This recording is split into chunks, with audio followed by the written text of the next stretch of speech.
So I'm going to talk to you, first of all, to unpack things that we can do, patterns of behaviour that can undermine our confidence. A complaining nature can undermine confidence. Being ungrateful in a regular state can undermine confidence. To live with unresolved issues, conversations you should be having with people that you're not having. Wanting the right results, but taking the wrong action. Computer says no. It's illogical. And yet, so many of us, we want the right results, and when we don't get them, if we actually look back, we realise, well, actually, I didn't act, do, or say the right thing. How on earth can I expect the right result? I need to go back and address the way that I was behaving and what I was saying. Energy vampires. There are 4 of them. And I don't know how pally you are in the room, but as I will talk about energy vampires, you will think of somebody around you maybe who fits a description. But also, in a minute, they might be thinking of you. So hold your laughter. And then I'll tell you a nice way of getting energy. I will also tell you my preferred negative style, my energy vampire style, and I'll tell you what my husband's is. So the first one is the poor me. So when I'm talking in the corporate world, it's when you perhaps arrive to work on a Monday and you want to say to somebody, hi, how are you? But actually you want to block your ears because you know what they're going to do. They are going to list all the poor me's, life, my car, my girlfriend, my boyfriend, my dog, my work. And what happens is they completely drain you of energy. They go off feeling empowered and you're sat there going, brilliant, Monday morning. Next one, people who are aloof. They want you to chase them. So they will do it by dissing telephone calls or just ignoring you. It's not they want you to go away, they want you to chase. Next one, which was always my preferred style, the intimidator, the bully, the person who would come in quite forcefully. Do you know, years ago I was told that my body language could stink and I didn't even have to say a word. And looking back, you know, I was mortified. And so I did something about it, and I hope, for those that know me, that my body language is much kinder than it used to be. And the last one is interrogator. The person, this is my husband's style, when his energy is low, and he comes in and fires questions, one thing after another, perhaps jumping from subject to subject, and they know that you're getting all, you know, caught up in the web, if you like, but they can feel energized and you feel drained. But there's a positive way to get energy, because I think already we've understood we need energy, so we're going to get it from somewhere.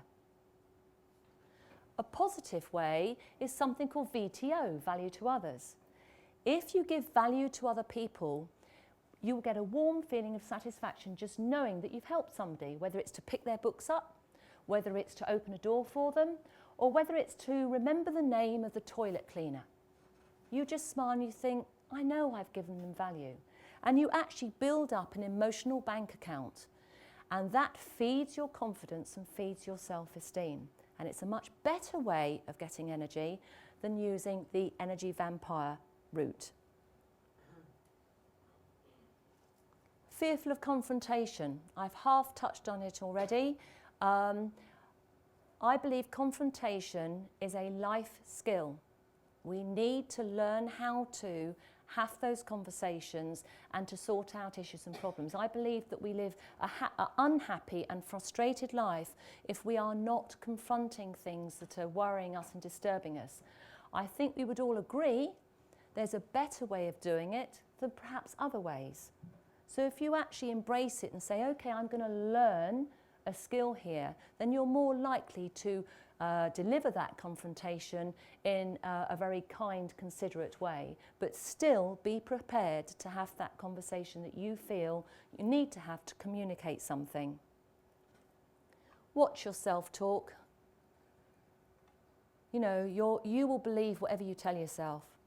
And it's like the genie in the bottle. You rub it and you just go, your wish is my command. So if you're standing there saying, I'm no good at sports and I can't do this and I can't do that and I'm nervous and I'm that, then guess what? That's what you'll get. So watch your self-talk and be directive with your self-talk and change it into positive things. List the things that you want rather than things that you don't want.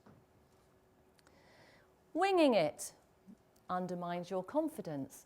You know, I can tell you I've prepared for today. If I came here and I was winging it today, then I know I would be walking off disappointed, and it would obviously fundamentally undermine my confidence the next time I'm booked to present somewhere. Breaking your own moral code. I often use the one about stealing. I think we would all say we shouldn't steal, and yet if we do, and I can tell you when I was about 10, I stole an apple and I ate it.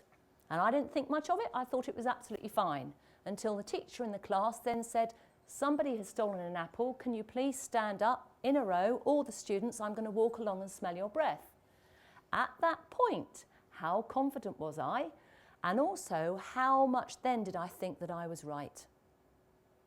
Okay? So when we break our own moral code, it can undermine our confidence. And often people can behave in an angry way, and we don't know why. It's sort of inappropriate behaviour. And very often it's because they've broken their own moral code. Be wary of being overconfident.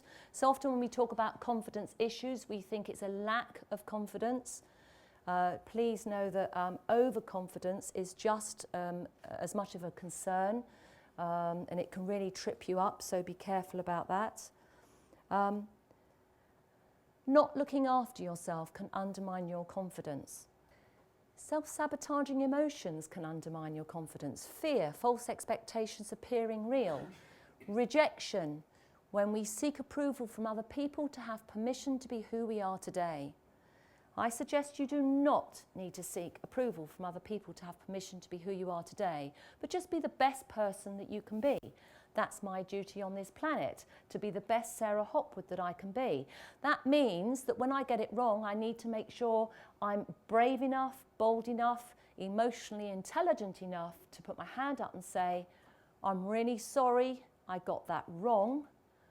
What can I do to put it right? To actually follow the whole scenario, but also to be able to put my hand up and say, I know most of you don't agree with me, but I stand by what I say. So be very clear about who you are. So playing small to try and make somebody else feel better or what have you does not serve the world. Anger. Short-term anger is okay, kind of. It's motivational. Long-term anger, medics will tell you it leads into resentment. You need to be very careful about it. And the last one is guilt. Either stop doing what's making you feel guilty or just stop feeling guilty. And before I move on to the things that help our self-confidence, just a thought, and that is that we very often criticise other people for the things that we dislike most about ourselves. So, what can help and feed our self-confidence? Our motives are key. When we're acting and speaking and interrelating with people, what is our motive if we're actually trying to achieve something? Always double check that. If my motive is to love you, then my behaviour will be very, very different than if my motive is to hurt you. See the good in other people and see good things around you. Understand the power of your belief system. Our belief systems are made up from aspiration and fear, and very often formed in early childhood. If you don't like what you believe, you can actually change it. Do you believe what you see, or do you see what you believe?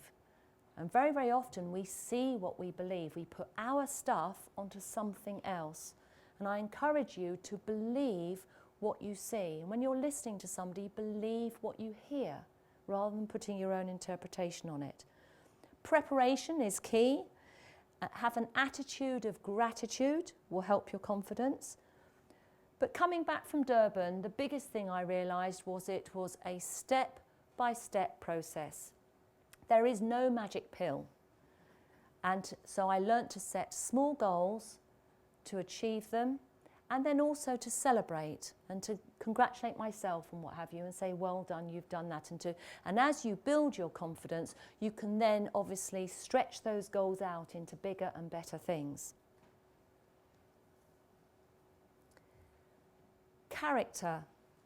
I've been talking about the difference between character and reputation. The question was always to clients, what's more important to you, your character or your reputation? And I love the definition Joyce Meyer has: character is formed in the middle of the night when nobody is looking. And I really addressed my character. Who am I and what am I? It all ties up with motive and core values. But if you get your character right, it will be reflected in your attitude, and it will feed your confidence like nothing. It will be amazing. Resilience. Be strong. Do things on purpose, with purpose. Choose your friends. I do believe there is a place for moving away from people sometimes. There's this saying, don't walk away from a negative person, run. Okay? And I quite like that. But we have to be understanding, because we all have reasons for being negative at different times. I think you know what I mean, though. And that means people who are having a negative impact on your life. Sometimes we stay in association with people who are operating with completely different core values to us, and we are compromising our core values for the sake of the friendship. So it's just something to consider. That's all I'm saying. Teach. We say that it's 50% of learning comes about from listening and seeing, and I will learn 75% by doing. But if you actually teach somebody something, then you can anchor 100% learning yourself. And the great thing it does for confidence is not only do you feel great and realise, you know, I've really anchored that in my own learning, but you know you've helped somebody else. The one thing that we can control in life is we can choose how we respond. Going back to rejection, I learnt when rejection comes my way that I'm now able to say, I'm really sorry that's how you feel, but that is your journey, not mine, because I'm busy trying to be the best Sarah Hopwood that I can be. So you can choose your response, whatever comes your way. The importance of hope. I think we all value hope. You're at such a wonderful stage in your lives. I'm sure you have wonderful hopes and dreams for your future. I think that's really important. And if we see other people who are down, then maybe make an effort to try and inspire hope in them to lift them back up again. Service is key. Serving other people and helping them will really boost your confidence. It is said that if we don't actually reach out and help other people and serve, then it's impossible to have a happy life. I don't know what your thoughts are on that, but all I would say is I believe the reason why I am so happy with my life and what I'm doing is I spend a lot of time giving VTO, value to others, serving. And I truly believe that it is core to why I am now very, very confident in who I am and what I'm doing. It's because I serve. Do the right things in the right order. Do what is right, even when it feels wrong. I always think of apologies with that one. When you know you should apologise, but boy, oh boy, do you not feel like apologising. Yeah, that's a challenging one. And that's what I mean. Do what's right, even when it feels wrong. It will really make a difference and help you. Be proactive rather than reactive.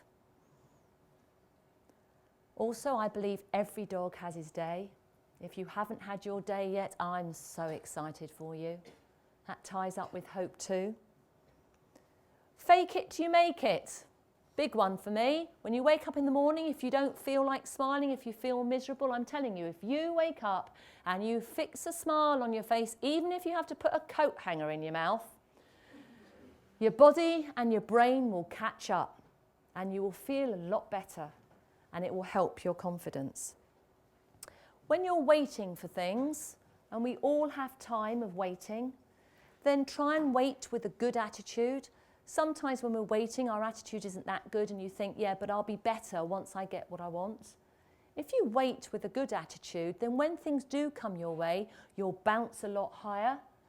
I believe that's one of the reasons why I feel so successful, was I had a huge time of waiting of building up my confidence and what have you, but I believe I have bounced high because I tried as hard as I could to wait with a good attitude. So, what are you doing at the moment that could be undermining your confidence? What are you doing at the moment that you think is absolutely awesome that you're doing to support your confidence? And I'd like you to just think of one thing before you leave here today that you're going to do differently as a positive way to support your self-confidence.